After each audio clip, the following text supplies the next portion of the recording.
so much to talk about today. I am participating in 3 different hops. The first of being Stamp It Like It's Hot. That is where we have different prompts each month to take stamps and use them on our layout or some kind of stamping material. So this month it is make a background paper. So actually make a pattern paper, which you could use in many different ways. I'm going to use it as a background paper, but you could actually do more of the bad paper and then use it differently, like in scraps on your page. But I'm going to stamp on the background. And the second thing I am playing along with is Golden Days of Fall. That's a Papercrafting YouTubers hop. We do a different theme each month. This month it is Golden Days of Fall. I have a picture of myself and my family. We did a turkey trot on Thanksgiving. So it is a fall picture, it's Thanksgiving. And the reason why I picked this, I wasn't originally going to scrap this photo, but I scrapped chronologically and I needed another side of a layout. So in fact, I can show you what that other side looks like. Here it is. And I can have the video listed below. So I want those same colors. And then thirdly, I am participating all month long, hopefully every day. I'm not making any promises, in Scraptember. That is a series with Laura Alberts and the Scrappy Sisters, and they have a different prompt every day, and today is white background. So I'm going to take my white background, I'm going to stamp on it, I'm going to use my fall photo, and we're going to be all set. So I'm going to mention quickly the inks that I have out before we get going, and the stamp. This is Seasons of Change. This is a very old, retired, close to my heart set, and I like it because it's got the insides and the outsides. So it's got the lines of the leaves and the insides. You can either stamp them perfectly or you could cattywampus them, and they probably will turn out cattywampus, and I'm very good with that. I have these lovely different colors. These two I couldn't decide. Oh, look at that. I think it's going to be juniper. So juniper, we also have twilight in case we want to use that. We have terracotta, honey, cocoa, gold rush, and chocolate. These are very, very old style, close to my heart. I was a consultant at one time. I use what I have. And so this is what I'm going to use, and let's get scrapping. Realized I should do this stamping more often. It's super easy to make a background page. It is a little time consuming, but super easy. So I pull out a scrap piece of paper because I'm going to try out those 2 blues, and the juniper wins out just like I said, but I wanted to make sure that they didn't stamp a little bit differently. And then you saw me on the back there kind of stamping off my stamp. I'm not 100%, I'm not good at like using a spray or anything, and I find that stamping it off on a piece of paper, a scratch piece of paper, works well just to clean it off. So that's what I do. And then I was started my it starts as clusters, and I stamped out 4, and then I've talked about this before, but it's hard for me to be random. And here I'm thinking, how close should I get to those how much space should I leave between? And to do it again, because you're going to see with those outlines, I think I would have stamped them a little bit further apart, but it turns out looking really good, so maybe I shouldn't change anything at all. The outlines obviously go out around the stamp, so it fills it more, but let me know what you think at the end. So here I am just changing, and I'm not thinking too hard on the color choices in that. I did pull out certain stamps, so I've got I think this is cocoa, I've got the juniper, I've got is it autumn terracotta? That's the kind of the orangey brown color, and then the yellow, which I've totally forgotten the color by now. And then I'm just, spread them apart. And then I think, ooh, I should do a second generation stamp, and that's exactly what I did just right there. So stamp it off on a piece of paper, and then stamp it onto the background. Now I'm not going to make you watch me stamp the whole thing, but I just wanted to get you an idea. Make sure you stamp off the side of the paper as well. It'll look much better, much more random. But this is what I'm thinking. And yeah, I really could have, I think I needed enough colors that I could have double stamped that. I could have stamped the green right onto there because you'll see, look at those big greens on there. Sorry, I'm getting my head in the way, but I was trying to be kind of more precise. These stamps don't line up exactly on purpose, but it gives a really cute effect. So first I just took, and I stamped the outlines all in the same color, and that might have been the cocoa actually. I think the other brown was lighter and it was chocolate. So just doing my best to try to line those up, and then I use the same shape for all of them. Just can go all around the page doing that shape, and then I'll move to the others, and then pretty quickly here I think we just jump to what comes after that, and I really like the way it turned out. But you can see what I'm saying about I could have moved them further apart and still had things filled with the outlines, but I'm not gonna fret about it at all. I super love the way it turned out. And it gives you the ability to use the colors you want with the images you want. Not that we can't find the perfect background paper, but this just personalizes it so much more. And you're never going to see this piece of paper in anybody else's scrapbook. Not that we compare, right? And we kind of like to use the same papers, don't we? There it is. There's the end finished product. Now I did look at that. I didn't want anything too busy because the background is busy. So I pull out a whole bunch of different colors of paper that are going to match these colors in there. I was so excited to find that orange just in my scraps. I don't know what collection it's from. And I trim them down, and here's how I'm trimming down. This is the smallest one, so it's 1.25 inches. And so that's what I'm going to go with all of them, except for I decide to use that color to back my photo. However, you're going to see me take that orange. Oh, here, this is the back of a cut apart.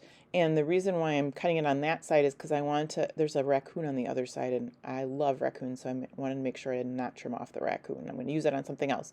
I trimmed that orange piece too short. It is 1 inch and no, it's 1.25 inches. I thought I was doing them all 1.25 inches. I was doing them all 1.5 inches. And here, quickly, I figure out this one's skinnier. Could I have left it like that? Absolutely. Did I want to? No. What does Brianna do instead? This is the only piece of paper she has. Get the sliver out. I do it off camera, but get the sliver out, cut the sliver in half because it's a 1/2 inch, and then I only need 1/4. And then I'll line them up, and I line them up with some glue, and it's not perfect. It's not obvious, but you can see it if you look for it. So I have a trick, or I find something to kind of camouflage it. So first, so next I go and I cut 1 inch off of each of these pieces so that they're 11 inches. And then the first one I'm going to glue down is this orange one, which I'm going to have to piece together after I mat the photo so that I can camouflage it the best I can. And I just kind of eyeball it. Oh, I did totally forget to mention the sketch I'm using, I think. I apologize. I am so sorry. So, Scrap a Sketch, Lisa Sikorsky. This is sketch number 61, and she has a Facebook page, and I will put it down below. She also has where you can purchase a subscription to get kind of special sketches. I don't have that subscription, but I do use all of her sketches. I just love them, and I'm kind of moving through them. So here is number 61. I will have that sketch right up in the corner. And like I said, I just kind of eyeball all the strips up according to the sketch. I did not frame it. It kind of looks like there's a frame on the sketch. I did not use that piece. But I'm using these 3 solid appearing, reads as solid papers to use those 3 strips on the side. I will get my photo on there. I will also use that film strip. It's a 49 in market, and I believe the color is Sunshine. And then that's kind of what camouflages that orange strip. It won't go all the way up and down, and that's very okay. Also, the photo does cover some of it, so, but I line that up so that it kind of covers that, the edge that was cut on accident. And here goes my photo. And then I don't have many stickers left from the sticker collection at all. I think I neglected to tell you what collection I am talking about. So this is Echo Park, and it's a perfect autumn. And that is what that teal piece of paper, the aqua one on the left-hand side is from, as well as these stickers, Hello Fall, the wreath, and I think that's about it. Oh, there's another white sticker I'm going to pull out. I was going to put that wreath back up there, and I decided I wanted to save some of it, so I trimmed it off, and it fits there nicely. I really want to use the other part of the wreath on that other part, but there's no way you're ever going to see it with all those leaves going on. So even though I try to tuck in there a couple times, I will not use it. There's that white piece that I was talking about. And you can't see me here, but I do lay it on the back. I learned this from somebody. You lay it on the back of the sticker sheet and you can pull all those little pieces out, and and it comes off really easy, right? And the sticker is still sticky, so it doesn't take the stickiness off of it, but it did pull all those little pieces off, so I didn't have to mess with those. So here I go again, trying to get that wreath in there because I really want to use it. I'm going to have to save it for another layout. I have 2.5 stickers left yet for the next fall layout. I might need more fall stuff. I'll just have to give myself permission. So I get that white sticker down. I do get this other sticker down that says, "So thankful for you." And because it's the roof of the car, I thought it kind of fit nicely there to kind of camouflage that as well. I found these other stickers that I've had for absolutely forever. The one says changing colors, so it's a tag. I stuck a little twine in there. And I get that one down. And then I find this buckle, and I'm not good at using things like that. And I've recently seen Janet from RTS, and I watch her on Patreon. It's $1 a month. And I've watched her tear the washi tape down in two. And it didn't fit through the buckle as wide as it was. This is brand new from Hobby Lobby. I didn't have any fall washi, and not that I use washi a lot, but it was something I wanted, so I tore it in half. I have the other half yet I can use on something, but I threaded it through that buckle. Not super easy, but guess what? I used some washi and I got that buckle out of my stash. So super excited about that. Probably more excited than I should be, but anyway. Enjoy the little things in life. I got the buckle out of my stash. There you go. The highlight of the page, right? No, the highlight of the page is the photo, believe it or not. Little Eliza is hiding behind her dad. Sometimes she doesn't like her picture taken, and that's fine with me. So that's what she gets to do. She is there. So I straightened down that buckle, and I tuck the ends around the end of that strip, and it's just an extra thing that I think gives it an extra little touch. These are some gems that I have on the opposite page, so I thought I'd just put some of those down. I do 2 clusters, and then I do 3 in each cluster, just like I did on the other page. Those are the rest of the stickers on the bottom there that I thought about using that I didn't. That's where the buckle and the changing colors comes from. These are Paper Studio. They're very hard to get off for me, even with my short nails. Hard to get off the backing, but I do use one of them. I wanted just another little thing at the bottom of that cluster because there's not a lot going on there. It's a clear sticker. I try to get it down there.